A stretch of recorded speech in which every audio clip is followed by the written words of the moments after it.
City India news Telugu. Welcome to city India news. రాష్ట్రంలో MLA కోటాలో జరగబోయే ఎమ్మెల్సీ ఎన్నికలకు కాంగ్రెస్ పార్టీ అభ్యర్థులను ఖరారు చేసింది. కాంగ్రెస్ ఎమ్మెల్సీ అభ్యర్థులుగా అద్దంకి దయాకర్, బల్మూరి వెంకట్లను కాంగ్రెస్ అధిష్టానం ఎంపిక చేసింది. ఈ మేరకు ఏఐసీసీ కార్యాలయం నుంచి 2 అభ్యర్థులకు సమాచారం అందించింది. అయితే అభ్యర్థుల ఎంపికపై ఏఐసీసీ అధికారికంగా ప్రకటన ఇవ్వాల్సింది.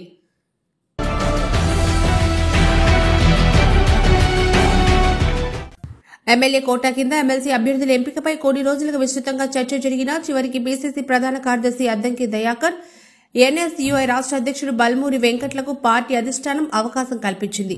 ప్రఖ్యాత ఉర్దూ వార్తాపత్రిక సియాసత్ డైలీ విశిష్టత సంపాదకుడు అమీర్ అలీ ఖాన్ శాసన మండలి సభ్యుని స్థానానికి అభ్యర్థిగా ఖరారు చేయబడినట్లు విశ్వసనీయ వర్గాల సమాచారం. అమీర్ అలీ ఖాన్ అభ్యర్థిత్వానికి సంబంధించి అధికారిక ప్రకటన ఆసన్నమైంది. అమీర్ అలీ ఖాన్ యొక్క సంభావ్య నామినేషన్ అతను గవర్నర్ కోటా కింద నమోదు చేయబడతారనే అంచనాతో వస్తోంది. అమీర్ అలీ ఖాన్ తో పాటు తెలంగాణ జనసమితి అధ్యక్షుడు ప్రొఫెసర్ కోదండరాం కూడా పోటీలో ఉన్నారు. త్వరలో జరగబోయే ఎమ్మెల్సీ ఎన్నికలకు మరింత ఉత్కంఠను జోడించారు. ఎమ్మెల్యే కోటా కింద ఎమ్మెల్సీ ఎన్నికలు జనవరి 29న జరగాల్సింది. అయితే నామినేషన్ల ఖరారులో జాప్యం జరుగుతోంది.